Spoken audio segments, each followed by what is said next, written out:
Bienvenue sur Babioles.ca, j'ai le plaisir de vous présenter le nouveau LG Optimus, le LG Optimus 4G qui fonctionne aujourd'hui sur le réseau aussi LTE qui est offert du côté de Bell Mobilité. Il faut savoir dans un premier temps que le réseau LTE offre de grandes performances au niveau vitesse de transmission de données, par contre actuellement disponible seulement qu'à Toronto. Évidemment, ça sera éventuellement disponible sur l'ensemble du réseau, mais pour l'instant, c'est offert en Ontario à Toronto uniquement.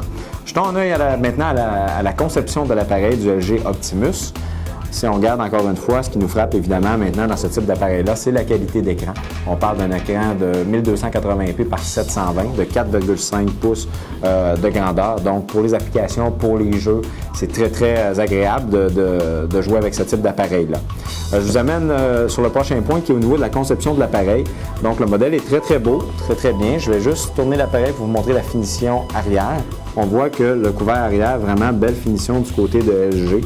Je profite en même temps du moment pour vous parler de l'appareil photo, qui est un appareil photo qui offre du 8 mégapixels HD, évidemment. Faites à remarquer, par contre, petit point négatif dans le cas de LG pour l'avoir utilisé pendant quelques jours, je vous amène ici au-dessus. Si on regarde, on a l'ouverture de l'appareil, donc ce qu'on appelle communément le Power, qui se trouve au-dessus, et également la charge micro USB. Donc, on est habitué de le retrouver soit du côté gauche, côté droit, sur le côté de l'appareil ou encore au-dessous de l'appareil. Je vous dirais que côté convivialité, après une semaine, c'est pas nécessairement le fun à utiliser lorsqu'il faut prendre notre voiture, lorsqu'on prend l'appareil dans notre voiture ou quoi que ce soit.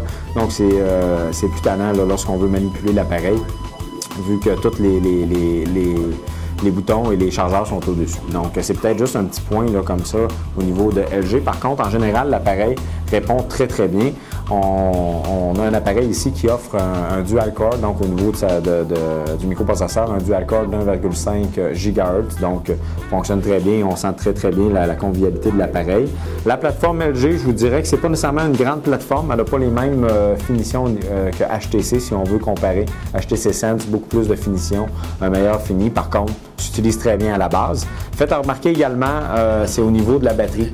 Donc, on a une bonne batterie au niveau de cet appareil-là qui va nous donner peut-être une journée au matin. Par contre, il faut éviter de laisser nos applications fonctionner là, en arrière-plan lorsqu'on utilise l'appareil tous les jours. Si vous fonctionnez en arrière-plan avec Skype, Facebook et compagnie, il faut savoir que la batterie va durer moins longtemps que ce qui est prévu par le manufacturier. On parle ici d'un appareil qui offre seulement que 2 GHz au niveau de, pas 2 GHz, mais plutôt 2 GB de mémoire interne. Et on a la possibilité de mettre une carte extensible de 32 GB. En général, en terminant, je voudrais juste vous dire que son poids est de 135 grammes, donc c'est très léger comme appareil. On ne se compare vraiment pas avec un iPhone. Donc, un bon point du côté de LG qui fait vraiment là, un bon retour du côté d'Android. Et sa conception est vraiment intéressante. Comme je vous disais, l'appareil est très léger. Donc, un bon point, un bon appareil. Pour plus de détails, je vous conseille de passer directement chez un distributeur des produits de Bell Mobilité.